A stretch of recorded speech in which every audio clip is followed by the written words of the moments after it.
Hello. Today I want to talk about Karaconolos or Karaconjolos. Um, I don't know their pronunciation in Greece and Bulgaria and that region. I just know what they're called in Turkish.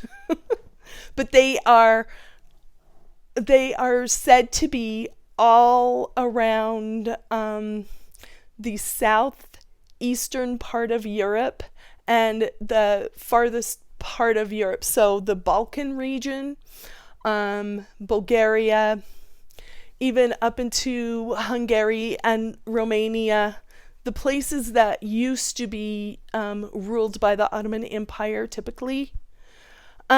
So let me go into it, okay? Um, the etymology in Turkish, kara meaning black, konjolos, it's if you look up on the Google Translate, you're going to get bloodsucker, but that is not what they are. Um, people say that they are vampires, but they're not. Um, Translation of Karakonjoros is like a boogeyman, or they call them the bugbear, um, or the bugaboo. And Kara means black, and so they also say boogie down there. And so the creature is said to have the head of a man and the hooves of a goat, bipedal. He is depicted with donkey ears in the Turkish mythology drawings, or the Turk, I should say, Turk mythology drawings. But in some areas he doesn't have donkey ears, but sometimes he'll have like goat antlers or ram antlers that wrap all the way around like this. Um, it is said that they come out from under the ground in the winter, on the winter solstice, because wintertime is a time for all creatures to be sleeping. Typically, it is thought that winter is the frozen time, that time and growing, or the flora and fauna outside are sleeping. So they call that the frozen time of the year. And so they have all kinds of creatures that come out in the winter time. We've heard of stories of don't go out in the mountains or in the forest during the nighttime in the summer, but they also say, avoid going outside before, after dark in the winter. And we've always had folklore stories about the winter creatures that come out in at night. So since the days are shorter and the nights are longer, these creatures will come out like as soon as the sun goes down, and they hide in the sunlight because they are afraid of the sunlight. So they so in some parts of Eastern Europe and Southeastern Europe, and even in Greece, they come out during the 12 days of Christmas. And the 12 days of Christmas are not like how they are in here in America, the 16th until the 25th.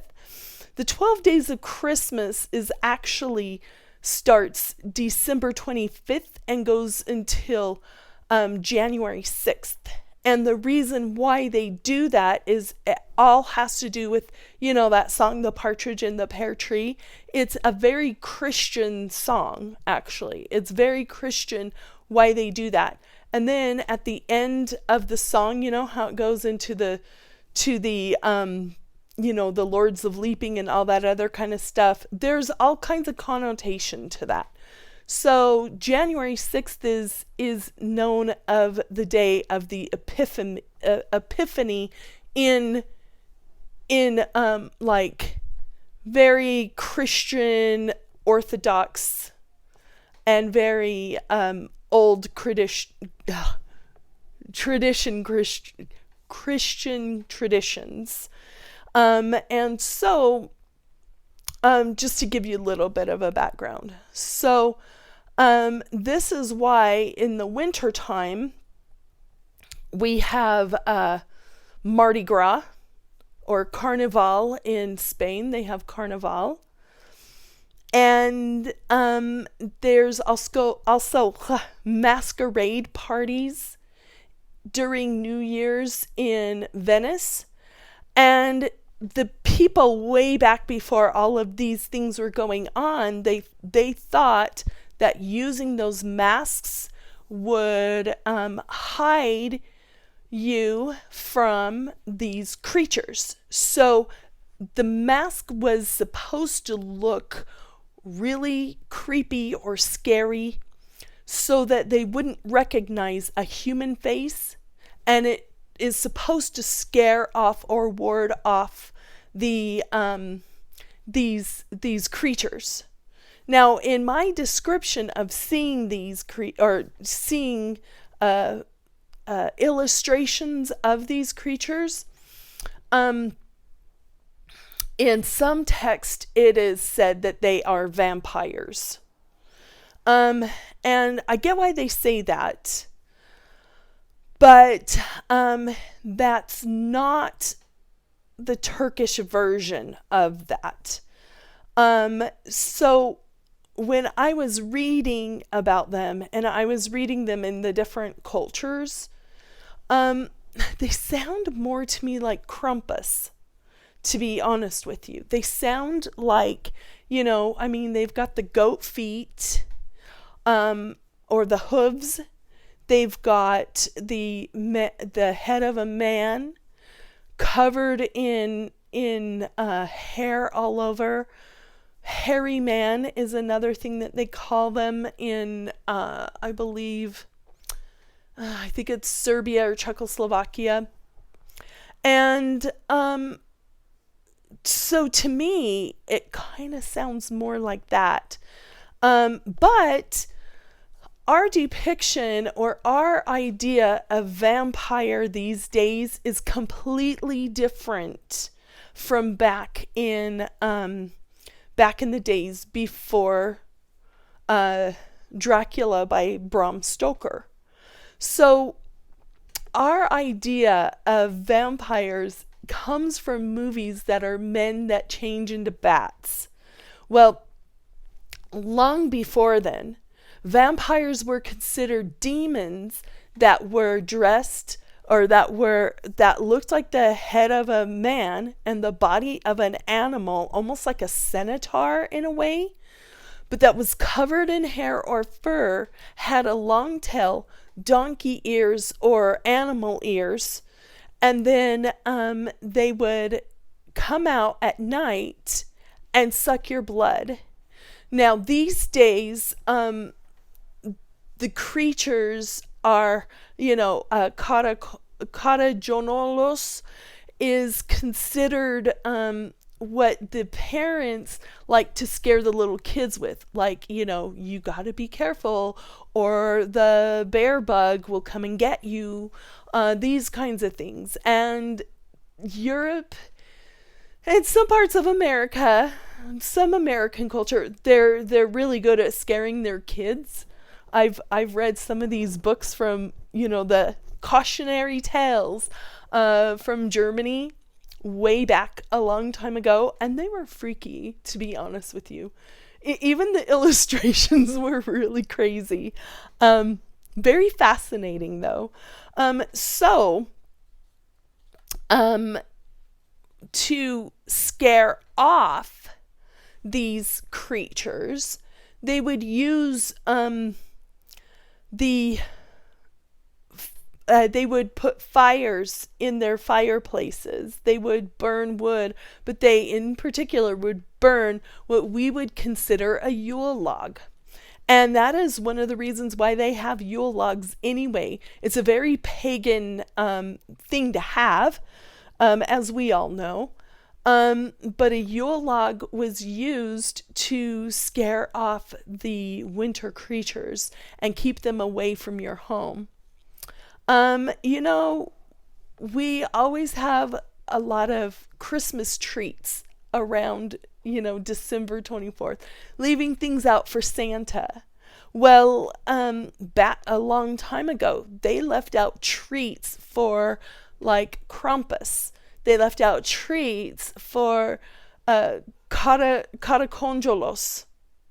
And so in Turkey, back in, few hundred years ago, they would make what is called a dessert that is it's a wonderful dessert, but it is called Kimopasha, Tatlı, or Lokma. And what it is it's a yeasted fried bread that they put syrup all over. In India, they call it gobi, I think it is, or golu.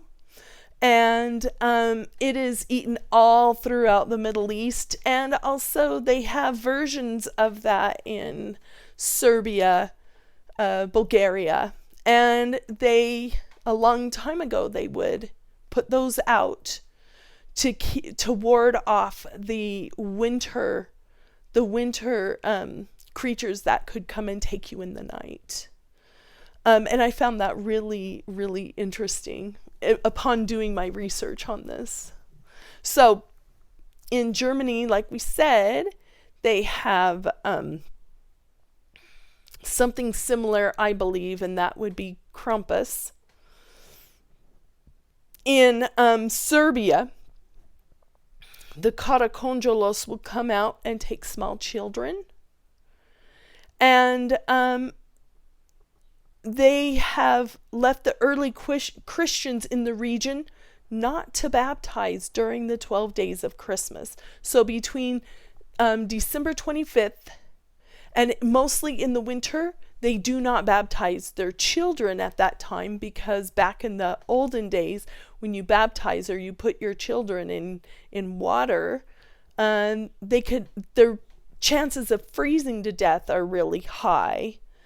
And so they would wait. If they had a child born in the winter, they would wait until spring or summer to baptize their children.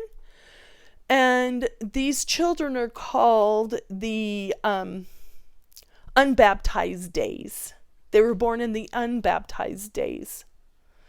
And it is said that the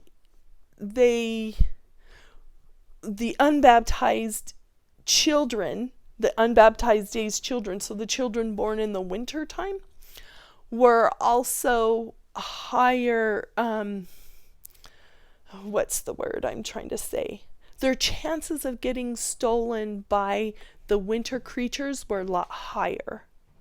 And so therefore they would do a lot of things to try to ward off these winter creatures. So one of them, like I said, was leaving treats out.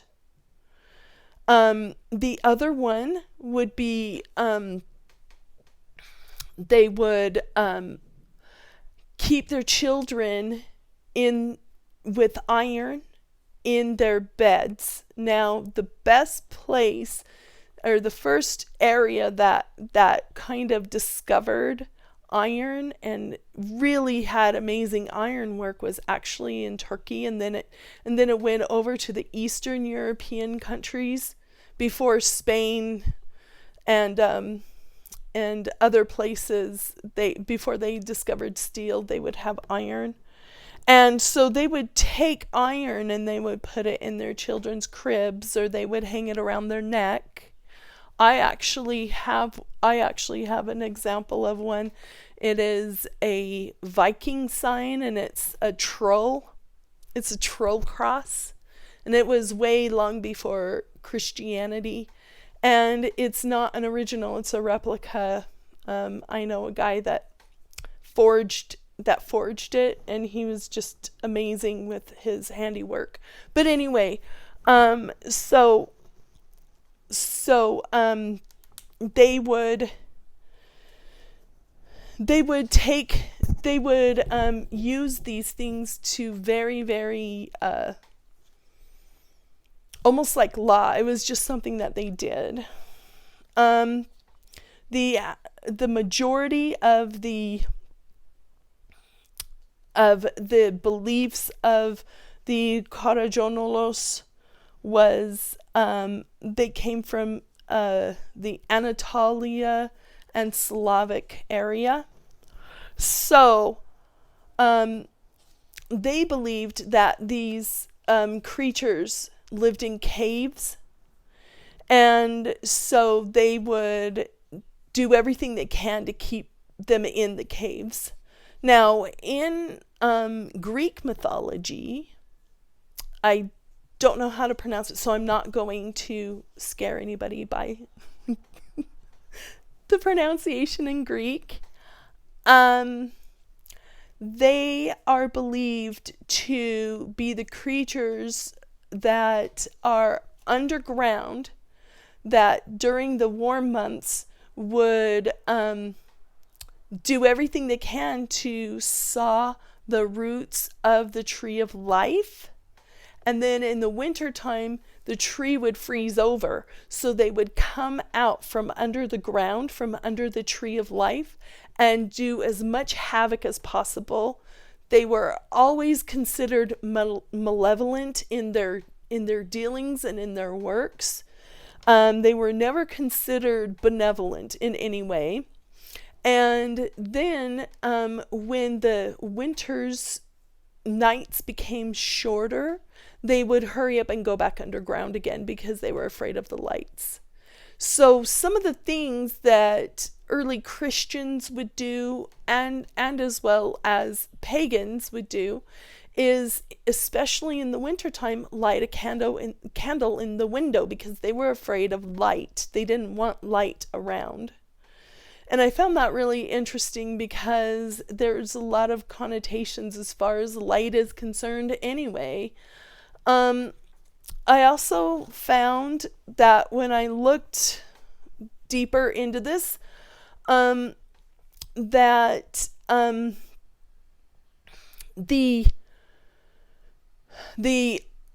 before the Ottoman Empire, or the Turks, or the Turk Empire, it's the Ottoman Empire that the Seljuk Turks, and that really wanted Islam to come about.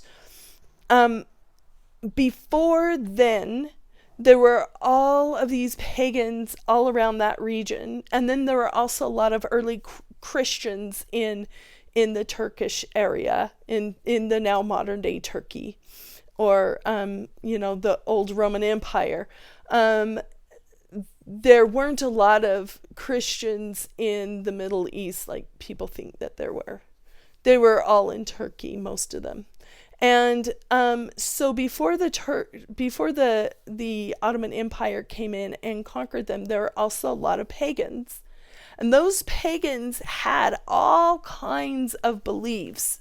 We hear about Roman mythology and Greek mythology, and so there's also Turkic mythology. And in there, they teach it. Turkish mythology is really, really fascinating to me. Like all mythology, but I really love Turkic folklore. And so they would teach about the Karaconolos. And when when Islam came, and now Turkey is predominantly Islam, and now the Middle East is predominantly Muslim as well, they were not allowed to talk about some of these creatures, some of the folklore. So they lost a lot of their traditional folklore. And so there were some people that secretly kept that. And nowadays they're trying their best to bring that back historically, because it is a historic belief and it's part of their culture. But anyway, I found that that was really interesting. And like I said before, that that this Karaconolos looks like kind of maybe a goat man. A lot of people these days are coming out and saying maybe he's a Sasquatch. And so I am pleading to you, some of my Turkish subscribers, I know you're out there. If you guys know of any of the Turkic mythology that talks about the Karaconolos, or if you know any stories about that, or any goblins, or any kind of Turkish folklore, and you are starting to see some strange happenings, especially, in some of these areas, please reach out to me and let me know. I would love to get your stories, because I really want to learn more about them, but it's really hard to find them, because really it's hard enough for like us Americans to talk about weird things and be taken seriously. And so I totally get it that in other countries, how are we expected to have a voice when, everywhere you go, it kind of seems like people make fun of the paraweird. Some of the Sasquatch people don't believe in ghosts, and some of the a lot of famous ghost people don't believe in Sasquatch, which I kind of find a little bit odd. So some of these paraweird doesn't mesh together, and in my belief, it's all in the same. They all do, whether or not it's a good spirit or a bad spirit, or you see an angel, or you see like your grandmother that passed away a long time ago, or you see a Sasquatch, or you see Frogman, or whatever it is. I believe that we are all interconnected, that whatever is underground is above, and so therefore somehow, some way, there's a connection to all of this. And I think that there's a handful of us. I think that the Sasquatch people have a tendency to be able to, like you have paranormal portal, strange familiars, where people are able to cross that.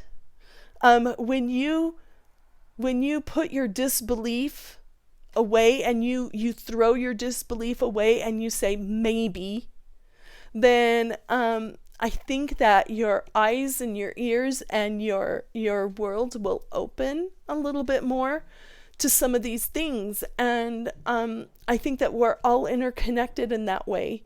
I think that dimension and time kind of can be a little bit lost through all of this as well. And so maybe that's why we're able to see them more these days, is because you would think that our modern brain would be able to handle some of these truths, or some of these paraweird experiences.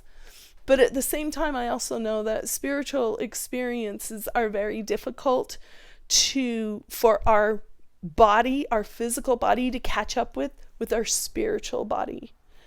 And that's just a belief. You don't have to agree with me or anything. Trust me. It's okay because none of us know anything, right? We're just all here to really learn.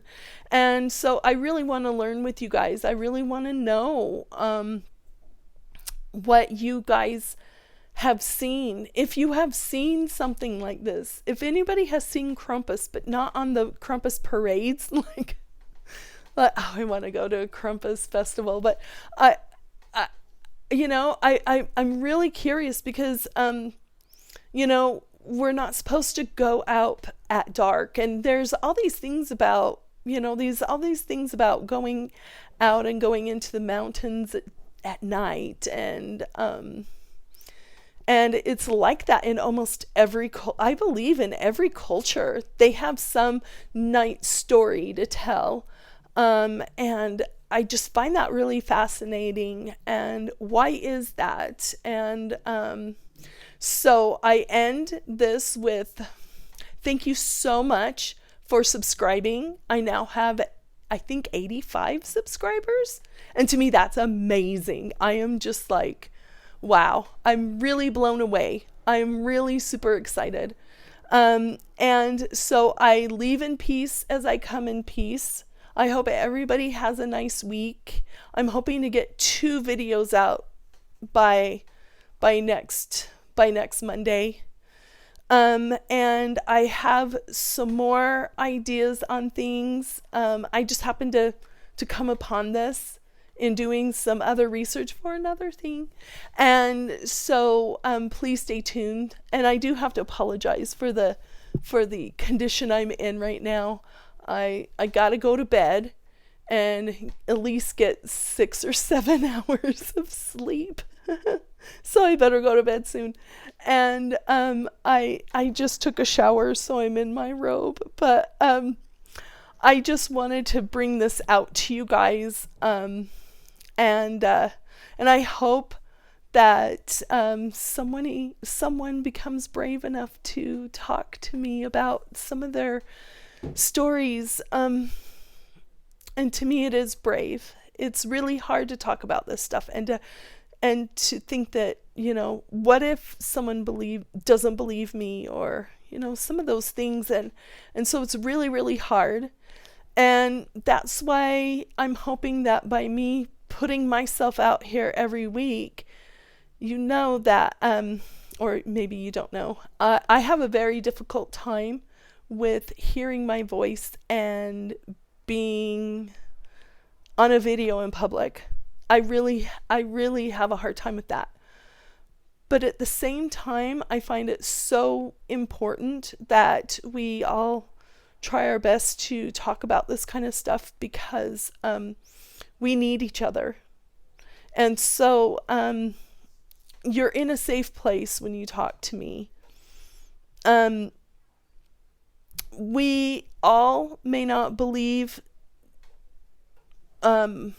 religiously or politically on matters, but when it comes to your story and your truth about what happened to you, or what you have seen, or what you've experienced, it doesn't matter, because that is your truth, and you need people that will believe you, and you need people to talk to you. And so I find that's very important for me, to kind of get these stories out, kind of talk about folklore, kind of talk about the paraweird.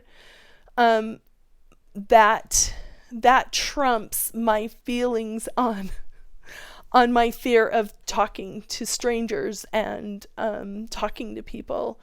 And so I hope you guys have a wonderful week, and I will see you in my next video. Have a wonderful day. Have a wonderful week. Bye.